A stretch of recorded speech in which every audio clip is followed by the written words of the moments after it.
Salut à tous, bienvenue sur les Sentiers du Réel, bienvenue chers explorateurs du réel, vous êtes sur les Sentiers du Réel, vous l'avez compris. Je m'appelle Alexis, aujourd'hui on va parler de Lilith, vous l'avez vu dans le titre, hein, ce n'est plus un secret. Donc on va parler de Lilith avec quelqu'un que vous avez peut-être déjà vu sur les Sentiers du Réel, Stéphanie Regno, pardon, qui est venue de nous présenter les Dames Blanches il y a déjà quelques semaines, quelques mois. Je mettrai le lien en description si vous voulez voir cette super interview sur un super bouquin qu'elle a écrit, donc le livre des Dames Blanches aux éditions Trajectoire. Lien dans la description pour vous le procurer, bien entendu. Et aujourd'hui, elle nous revient avec un tout nouveau, un tout nouveau livre. Merci Lilith. Un tout nouveau livre, les Qui es-tu Lilith, sous-titré Les Divines Maudites, toujours pareil, aux éditions Trajectoire, lien dans la description pour vous le procurer. On va parler donc de ce personnage, haut en couleur, hein, c'est le cas de le dire, préfacé par Eric Giacometti, on lui fait un coucou, donc voilà, c'est un livre qui est vraiment intéressant, format assez léger, assez facile à lire, alors facile parce que, encore une fois, il n'y a pas beaucoup de pages, mais vous allez voir qu'il est assez dense. Aujourd'hui, on va parcourir, comme avec Eric la semaine passée, on va parcourir un peu le personnage de Lilith. Elle est, vous le savez peut-être, en tout cas, reconnue comme étant la première démone. Elle est aussi nommée en astrologie, hein, surtout pour en termes astrologiques, pour l'étude des thèmes astrologiques. C'est une sorte de notion de calcul. Elle est aussi appelée lune noire, hein, ça vous le savez certainement si vous connaissez l'astrologie. Et puis, elle est également la gardienne du monde des rêves, entre notre monde à nous et le monde des rêves, voire les ténèbres. Mais ça, on va le voir un peu plus loin. Donc aujourd'hui, on reçoit Stéphanie. Comment vas-tu? Bonjour Alexis, je vais très bien, merci. Et toi? Eh ben, écoute, magnifique, il fait chaud, il fait beau, voilà, on n'a plus l'habitude, mais c'est comme ça, c'est toujours tout ou rien ici en Belgique. J'espère qu'en France ça va, parce que je sais qu'en France pour l'instant, en tout cas à l'heure où on tourne, c'est assez chaud, c'est le cas de le dire. Et d'ailleurs aujourd'hui, ben, ça va être un sujet chaud, hein. C'est pas un hasard. Lilith, on va le voir, c'est vraiment, donc je le disais, un personnage haut en couleur. Bah oui, parce que il y a plusieurs vraiment, voilà, c'est ça que j'aime bien avec ces sujets, hein, vous le savez. C'est des sujets où on peut vraiment partir alors dans tous les sens, mais dans le bon sens du terme. On va dire qu'il y a plusieurs facettes, plusieurs coloris, voilà, c'est comme un kaléidoscope.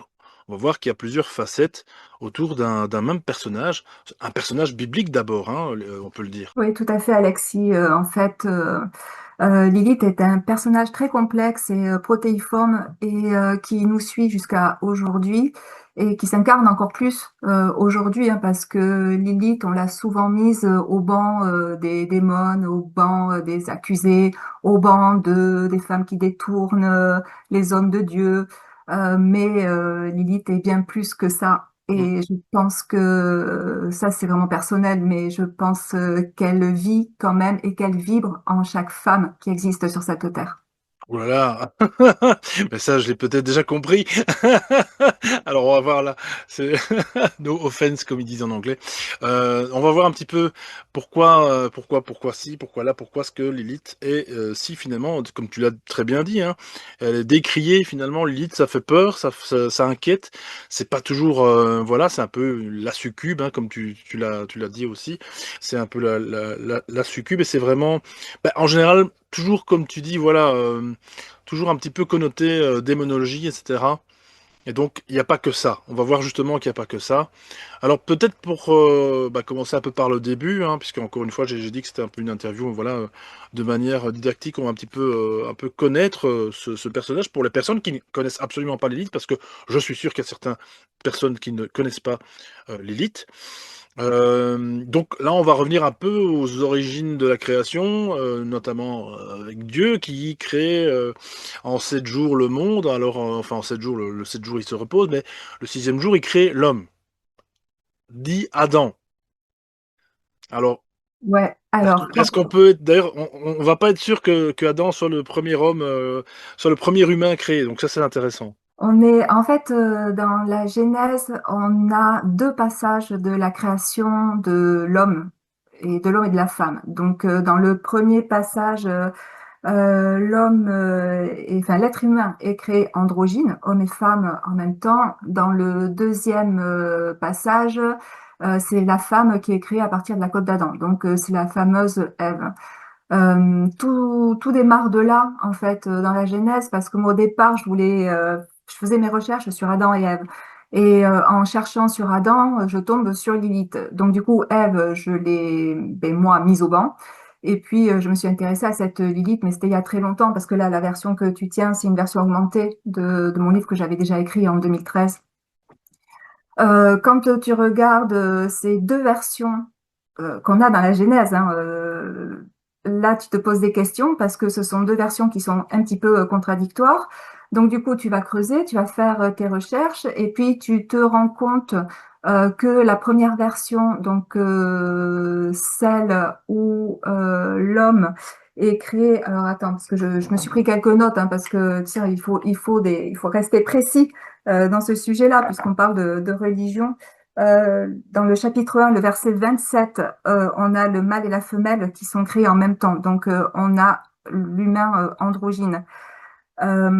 Cette première création serait datée de moins 500 avant Jésus-Christ, dans la Genèse. Et la deuxième création de l'homme et de la femme, donc c'est le chapitre 2, verset 22, là on dit que, enfin, il est écrit que Dieu va créer une aide à Adam, donc il va l'endormir et puis il va créer à partir de sa côte. Alors ça aussi c'est une erreur de traduction. C'est pas la côte, hein. Il va créer à partir d'Adam. On ne sait pas exactement à partir de quoi, mais il va créer Ève. Cette création-là daterait de moins 900 avant Jésus-Christ. Donc, on est sous le règne de Salomon. Salomon, c'était le fameux roi bâtisseur, fils de David, qui lui était connu pour le fameux jugement de Salomon. C'était quelqu'un de très très sage, mais en même temps il avait 1000 femmes, donc il avait 700 maîtresses et 300 épouses. Voilà, c'est ce que dit le livre des rois. Toujours pareil, on est dans la Bible. Euh, donc voilà. Donc en fait, on a deux parties de création de l'homme et de la femme. Je pense qu'il faut remettre ça dans un contexte historique où en moins 900, donc on était sous le règne de Salomon et que les femmes détournaient un petit peu les hommes de Dieu et puis Salomon aimait énormément les femmes. Donc c'est à partir de là, en fait, qu'on a écrit qu'elle avait été créée à partir d'un bout d'Adam. Voilà. Il y a un historien américain qui dit que, en fait, il ne s'agit pas de la côte, il s'agirait de l'os pelvien que l'homme aurait perdu. Voilà. C'est une théorie. Voilà, encore une fois. Et puis le deuxième, donc, en fait, la première création, donc quand mâle et femelle sont créés ensemble, donc en fait c'est un être androgyne, c'est moins 500, et puis on est dans l'Exode. Donc il faut vraiment prendre en compte cette partie historique. En tout cas, quand les sages ont commencé à traduire, ils se sont rendus compte qu'il y avait cette erreur de traduction. Et moi, ça m'a vraiment percuté en fait, parce que moi j'ai reçu un enseignement catholique, et puis quand j'ai lu la Bible il y a très très très longtemps, déjà je trouvais qu'il y avait des incohérences parce que là, enfin pourquoi on a deux créations de l'homme et de la femme, et puis un coup c'est androgyne et l'autre coup c'est la femme qui est issue de l'homme. Donc tu te dis, quand tu réfléchis, ben ouais, en fait, ça répond bien au système patriarcal dans lequel on est depuis toutes ces années, enfin depuis tous ces siècles, même tous ces millénaires, et on essaye de s'en défaire un petit peu. Donc c'est pour ça après on y viendra, mais c'est pour ça que Lilith est très importante et c'est vraiment une figure de proue dans le féminisme. Alors je parle pas du féminisme excessif et extrême, hein. Je vais parler du féminisme normal, quoi, enfin modéré, euh, parce que Comme ça devrait être du côté du masculinisme, hein, pour c'est ne pas ça. dire. Voilà, c'est exactement pareil, quoi. Voilà. Vous aimez cette vidéo? Alors n'hésitez pas à liker celle-ci et cliquez sur le bouton Boost, et encore une fois en dessous, afin de faire remonter sa visibilité. Vous pouvez également soutenir la chaîne des Sentiers du Réel en devenant membre soutien. Merci et bon visionnage. Oui, voilà, tu vois, on parle aujourd'hui du masculinisme, ça va être hyper extrême, enfin, où ils sont même fichés maintenant et ils vont être traités comme des terroristes. Donc, non, on n'est pas du tout là-dedans avec l'élite. Au contraire, on n'est pas dans le mouvement féminin et tout ça. C'est le yin et le yang, c'est le parfait équilibre, et puis point, quoi. Voilà, c'est ça. C'est ça que c'est. Voilà, voilà, c'est complètement ça. Complémentarité aussi, voilà. Ouais. Et, après, nous, tu vois, côté catholique, il y a rien de plus. En fait, on dit que on n'a que l'existence d'Ève.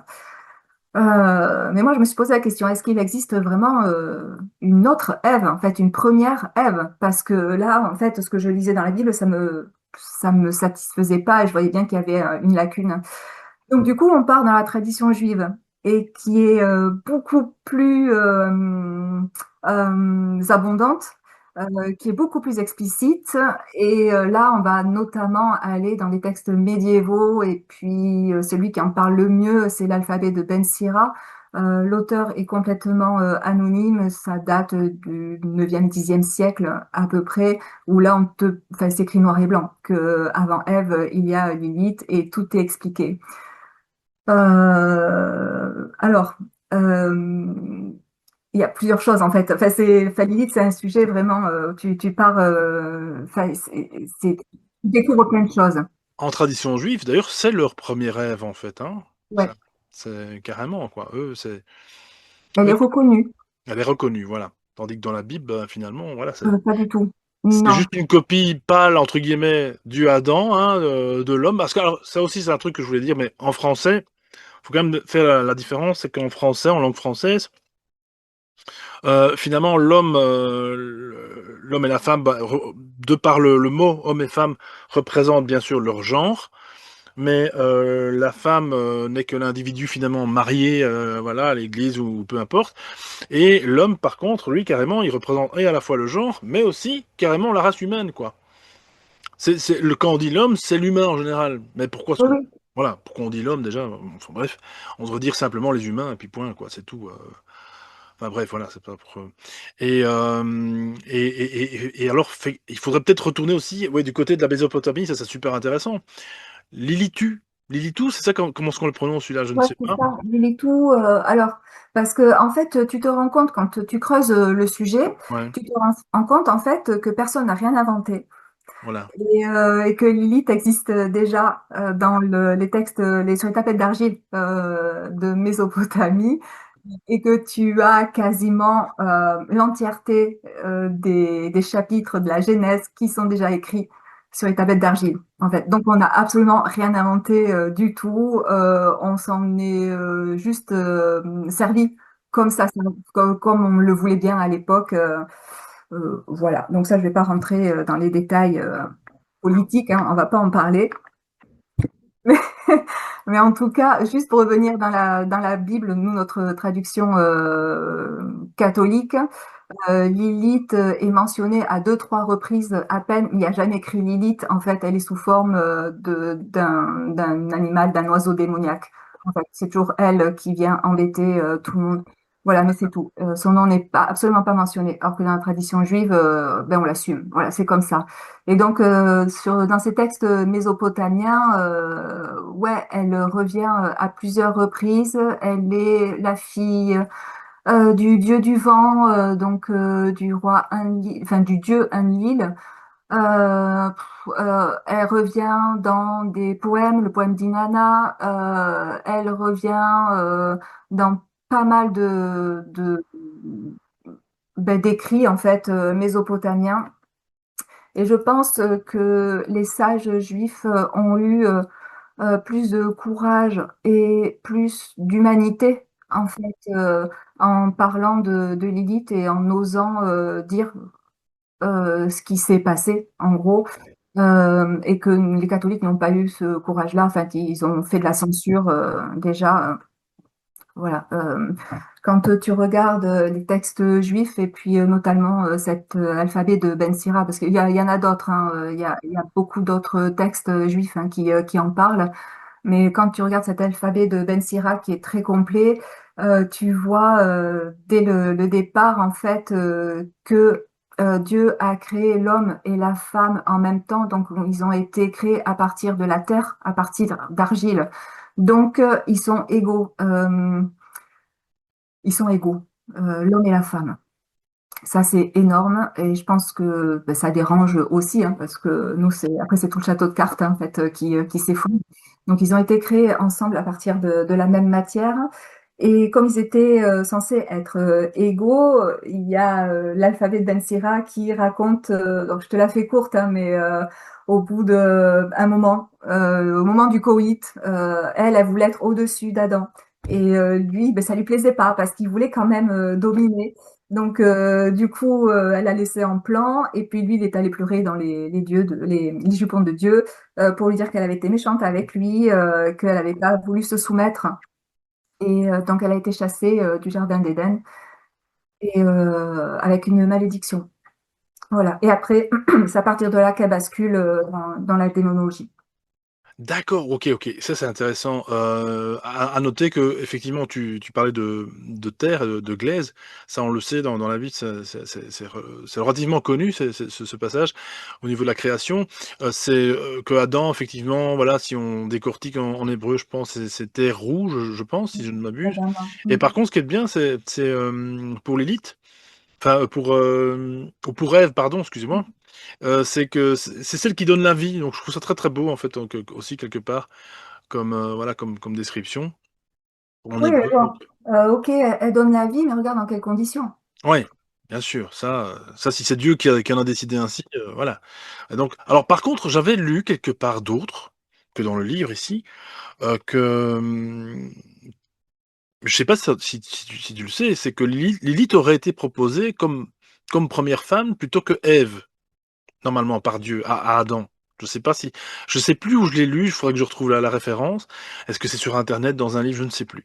Je lis tellement de trucs en ce moment, mais j'avais entendu dire que et ça c'était intéressant, que Li en fait, oui, que Lilith aurait été proposée comme première femme à Adam. Alors je faudrait que je retrouve vraiment l'extrait parce que ce serait super intéressant et même pour toi, et que c'est Ève qui aurait été finalement, voilà, toi tu le cites d'ailleurs dans le bouquin, tu dis surtout que effectivement, voilà, Lilith n'a pas obéi finalement à Dieu. C'est pour ça aussi qu'elle s'est retrouvée et qu'elle a été, punie quelque part en ayant ce cette couverture, cette, jaquette de démon en fait, hein, d'aller dans les ténèbres plutôt que de rester finalement dans les jardins d'Éden avec Adam. Enfin voilà, donc c'est très complexe, c'est très intéressant et comme tu dis, voilà, la question c'est: est-ce que Ève est finalement la première femme, quoi? Voilà, donc ça c'est aussi une question, alors c'est une question encore une fois qui va peut-être intéresser que les religieux, mais, je trouve que quelque part, voilà, il faut le dire aussi, il faut dire un petit peu comme les choses sont, ou comme les choses peuvent être décrites. C'est ce que toi tu as fait justement, ici, depuis de nombreuses années, hein. Comment tu t'es intéressé justement à ce personnage d'abord, Stéphanie? Mais parce que je voulais, moi, je faisais des recherches sur Adam et Ève parce que dans la Bible, il n'y a pas grand-chose.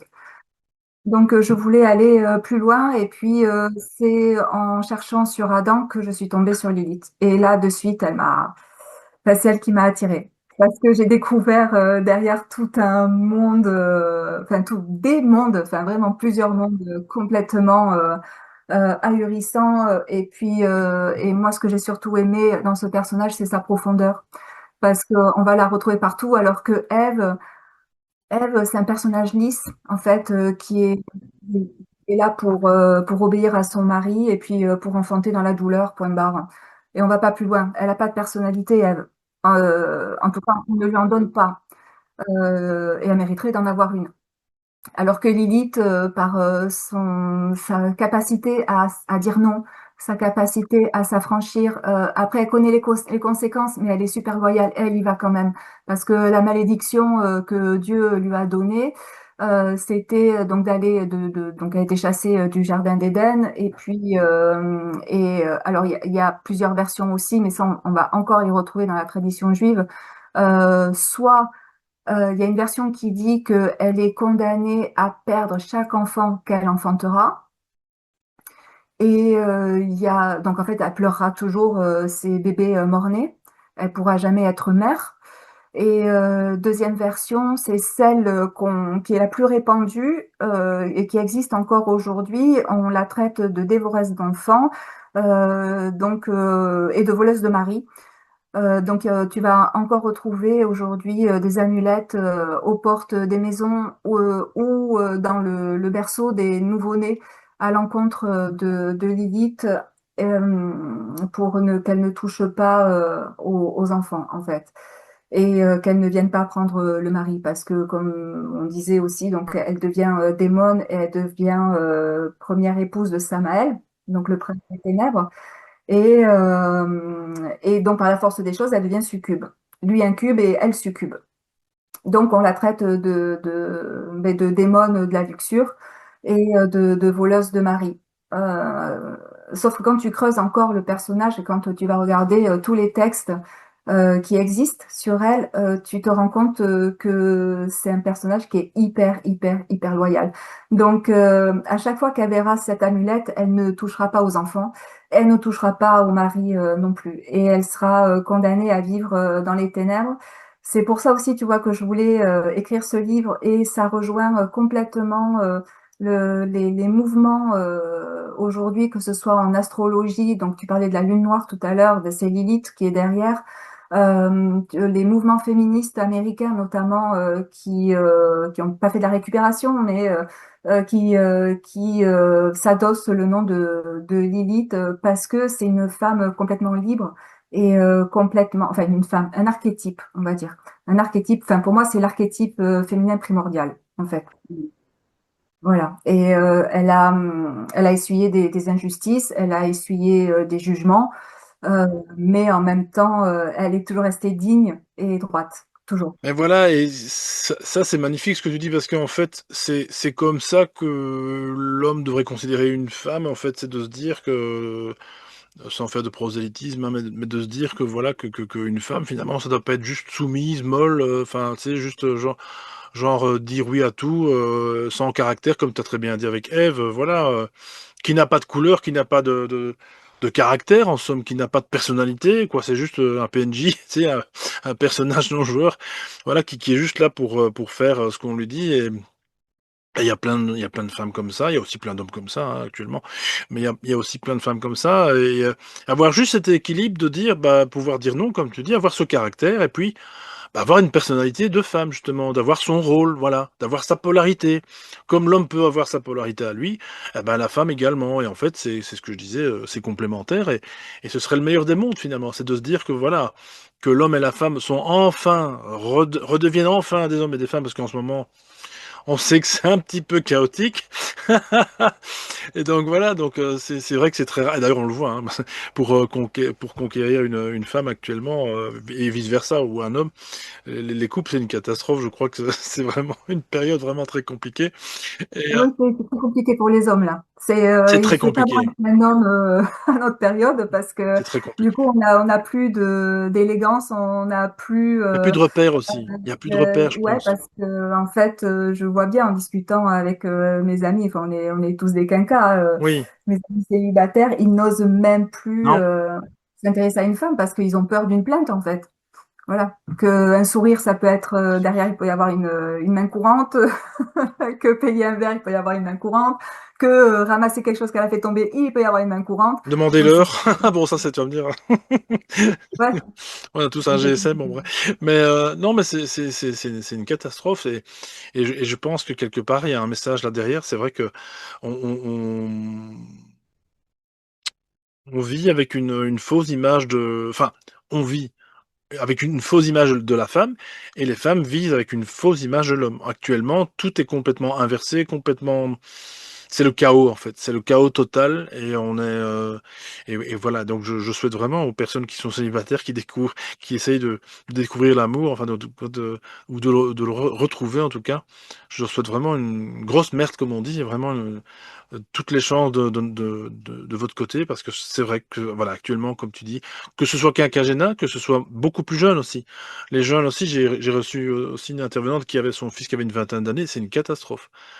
Même chez eux, c'est une catastrophe. Voilà, donc voilà, ce sera un autre sujet, mais ça fait sens, justement, avec le fait qu'on vit peut-être des moments, une période totalement chaotique, et que le jour où, effectivement, la femme récupérera son vrai rôle, euh, s- sera même de savoir ce qu'est une femme, ainsi qu'à un homme. C'est exactement le même discours que j'ai, hein, de savoir ce qu'est être un homme, voilà, un vrai, et bien ce jour-là, bah, je pense que, voilà, on vivra un âge d'or et on pourra enfin de nouveau, bah, se côtoyer, comme tu dis, sans procès, enfin bon, ça, c'est en même temps la géopolitique qui le veut, mais on doit être plus fort que ça, voilà, c'est ça que je veux dire.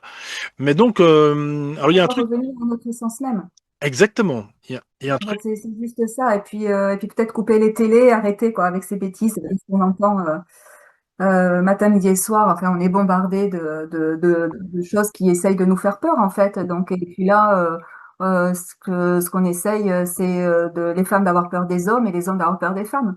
Et c'est complètement débile, en fait. C'est complètement absurde parce qu'on a été fait, on a été créés ensemble, justement. Et je pense que notre avenir dépend de notre bonne entente. Et il faut qu'on avance, pour moi, main dans la main. Enfin, on peut pas avancer les uns contre les autres. C'est pas possible, ça peut pas marcher, ça. c'est impossible et bah, d'ailleurs, c'est ce qu'ils veulent et pour l'instant, effectivement, ça marche bien puisque voilà, on le constate. Enfin, ça marche, ça fonctionne assez bien, voilà, de manière générale et c'est à nous, encore une fois, à dépasser ça, à dépasser justement ces peurs, cette, voilà, c'est une reprogrammation de l'esprit, hein, qui tente de faire et encore une fois, ne soyons pas faibles, devant tout ça, soyons forts et parlons aussi, communiquons. Mon Dieu, ça, c'est vraiment un truc, voilà, on a une langue, c'est pour parler, on a une superbe langue, en plus, le français, notamment. Utilisons-la, pour mieux s'exprimer, pour pouvoir mieux, voilà, dire, nos desiderata et avoir cette communion enfin, réunie quoi, parce que voilà, il est temps. C'est vraiment, ou alors c'est la perte de l'humanité, hein, c'est vraiment ça. Il y a un truc vraiment qui m'a intéressé, c'est dans le bouquin, tu cites justement 2 tableaux, c'est le tableau de Michel-Ange avec la création d'Adam, où effectivement Dieu, ce petit coquin, a déjà une femme dans les bras. Donc encore une fois, de l'œuf, de qui la poule, hein, que c'est ça le problème, c'est toujours le même souci. Et alors il y a un autre tableau, moi, qui m'a intrigué, c'est, là tu le cites, hein, c'est celui de Lucas, Cranach l'Ancien, qui est l'arbre de la connaissance du bien et du mal. Je mettrai la photo. Et c'est marrant parce que derrière un arbre, il y a un autre personnage là derrière. On pourrait presque se dire que, tiens, une autre personnalité féminine, peut-être, qui qui ne se cache pas sous un serpent, mais sous un humanoïde, en fait, ce soit une personne, humaine, on va dire. Et donc voilà, c'est super, super, intéressant. Excuse-moi, je fais juste un aparté par rapport à la fresque de la Chapelle Sixtine là, de Michel-Ange, de la création de l'homme et de la femme, enfin de la création de l'homme, la création d'Adam D'Adam. par Dieu. Donc cette fameuse peinture, c'est vrai qu'elle peut vraiment prêter à questionnement. Et c'est là où je remercie Éric Giacometti, donc l'auteur notamment des Éveillés, des Marcas. Enfin, je les ai avec Jacques Raven. Donc l'année dernière, il a sorti Les Éveillés et il parlait justement du personnage de Lilith. Et c'est lui qui m'a guidée sur cette fresque. En fait, j'étais allée déjà à la chapelle Sixtine, mais je pense que j'avais pas levé la tête assez longtemps pour voir ce détail-là qui est très très troublant. Et effectivement, il crée Adam, mais il y a déjà une femme qui le supporte à Dieu. Donc ouais, on se pose des questions. Après, tous les autres personnages sont des anges. Et il y a quand même cette femme qui soutient Dieu. Voilà, donc qui est-elle, elle aussi? Parce que bon, à moins que Bon. Dieu est une femme, bien sûr, mais je Oui, alors après, ça peut aussi représenter la polarité, la double polarité de Dieu, parce que il y a aussi enfin, dans la Bible, on nous dit enfin, on nous apprend que c'est un homme, mais il y a d'autres courants qui disent qu'en fait, il est androgyne, en fait. Enfin, il est ni homme ni femme. Il est les deux, en de toute fait. façon, c'est des allégories et encore une fois, voilà, interprétera celui qui veut interpréter comme il veut et Oui, c'est comme il ça. comme il On le se le croit. ressent comme on veut, quoi. Mais voilà, effectivement et puis bon, bah, encore une fois, moi, je pense que c'est exactement ça, c'est puisque Dieu, créa l'homme à son image, et ben, quelle image justement? Est-ce que c'est justement l'homme à gauche? Est-ce que c'est la femme à droite? C'est les 2 et comme tu dis, voilà, je pense que, voilà, Maintenant, à nous à alors effectivement, ce qu'il y a de bien, ça on va pas le révéler, hein, mais il y a quand même la fin là, il y a une fin, Lilith a quand même une fin. En tout cas, c'est une histoire, j'ai presque envie de dire assez triste, même si, les démonologues, la récupèrent ou en tout cas ceux qui, voilà, qui prient Satan tous les jours. Lilith, je pense pas qu'elle doit être prise comme ça. Enfin ça, c'est mon avis, hein. Et je pense pas que tu le prends comme ça non plus. Lilith ne doit pas être qu'une démone, mon Dieu, c'est très réducteur. Ça veut dire que donc Lilith, si elle représente la femme actuelle, ce sont toutes des démons. Alors peut-être qu'ils vont me dire, mais oui, mais non, mais en fait non, c'est pas ça le but. Le but, c'est de se dire que justement, c'est tout ce caractère, le fait de dire non, finalement, d'être déjà dissident à l'époque, quoi. C'est déjà la première. Ça va même plus loin. Ça va beaucoup plus loin parce que donc c'est une version augmentée. Je l'ai trouvée dans l'arbre des Clifotes à Lilith avec Samael. C'est le pendant de l'arbre de vie, de l'arbre des séphirotes. Les Clifotes, donc ce sont les fameuses épluchures où il y a autant de sphères que dans l'arbre des séphirotes. Et dans l'arbre des Clifotes, elle est en bas, à la place de Melkout, dans l'arbre des séphirotes. Enfin, j'ai refait l'illustration hein, dans le livre avec mon fiston qui m'a aidé aussi à la faire. Il y a aussi Samaël. Tu les retrouves tous les deux.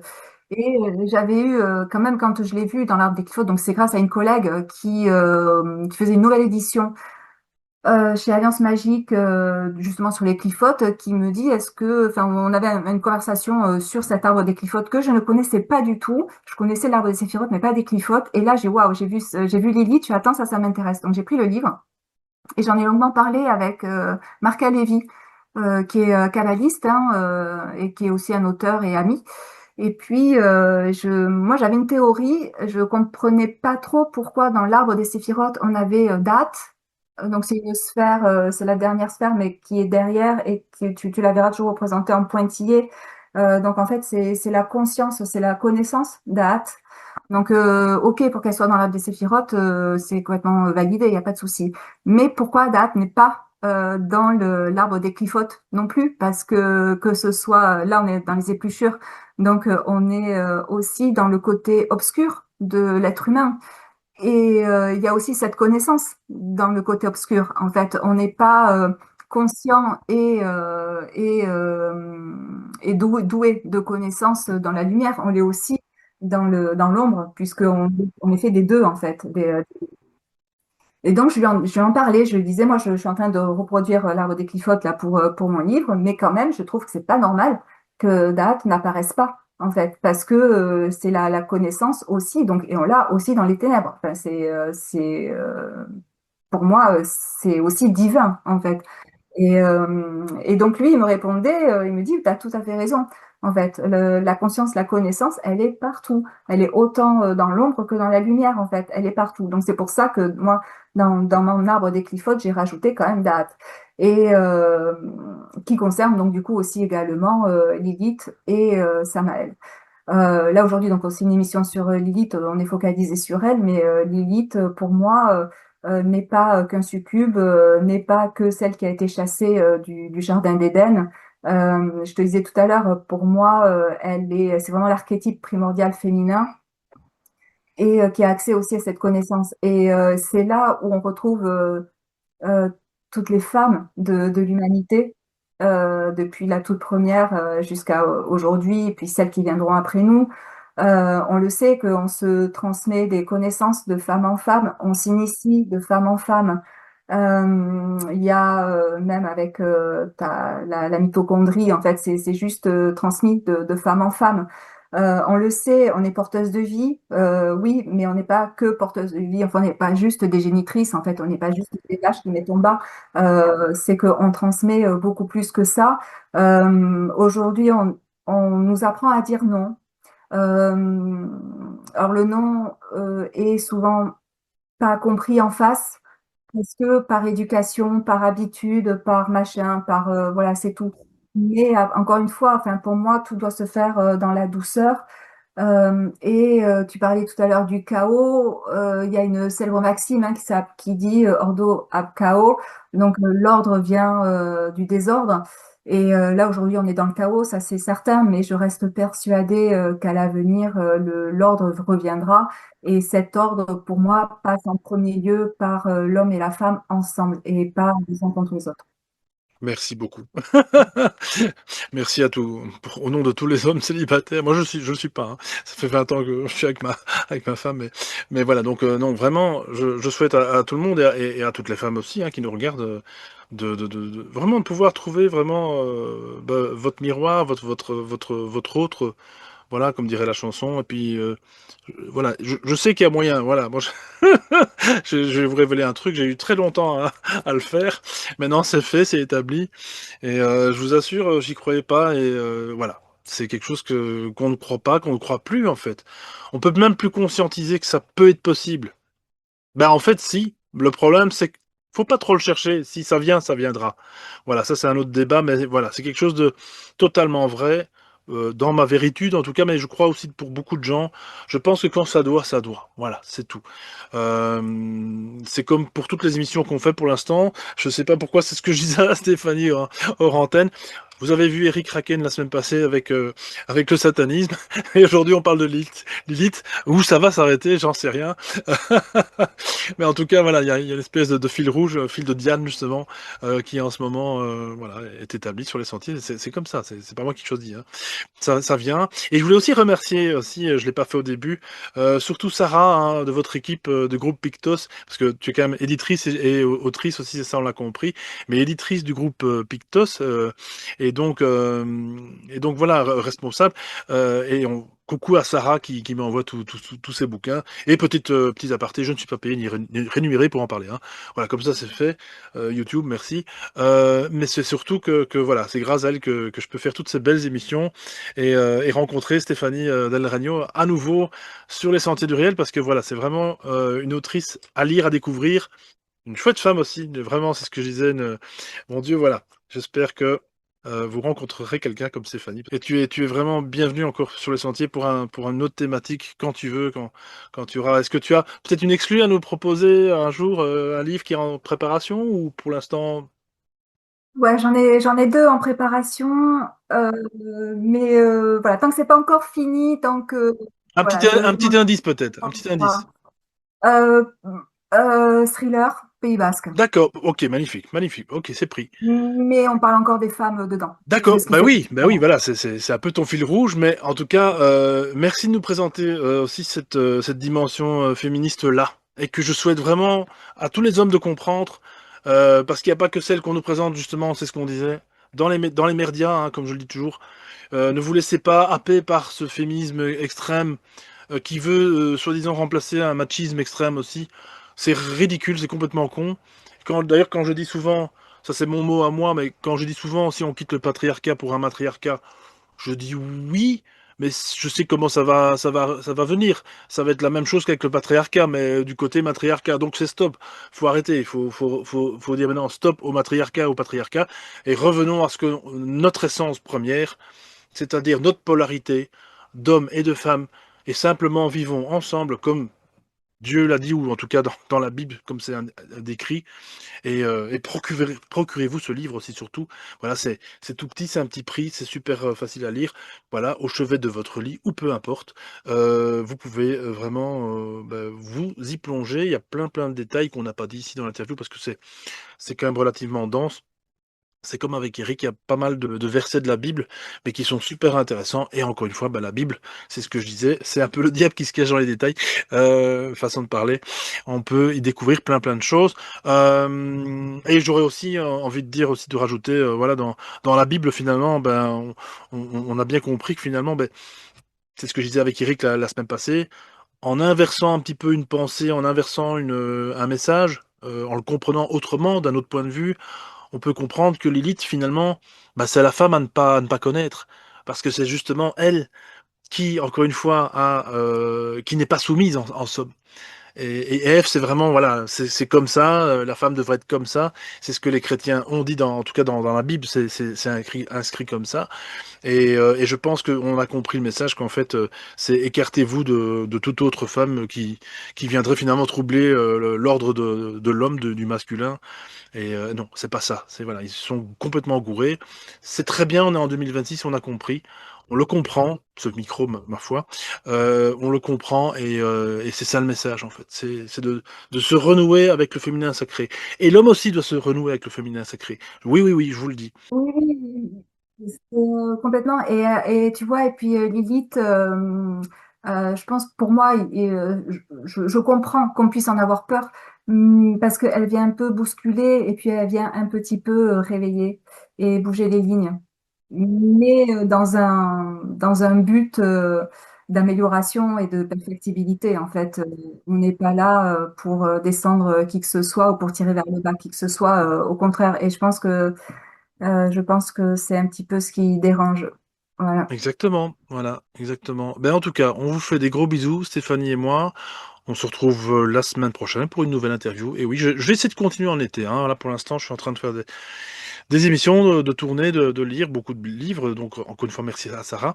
Et merci au groupe Pictos aussi également. Et ben, on se refait de toute façon une interview quand tu veux, Stéphanie. Tu es là, bienvenue, comme tu le sais. Voilà, pour le tout nouveau sujet thriller et Pays Basque. C'est intéressant. Donc voilà, gros bisous à tous. À la semaine prochaine. Ciao, ciao. Merci beaucoup, Alexis. I give you love, but you ration yours. You open up just to close the door.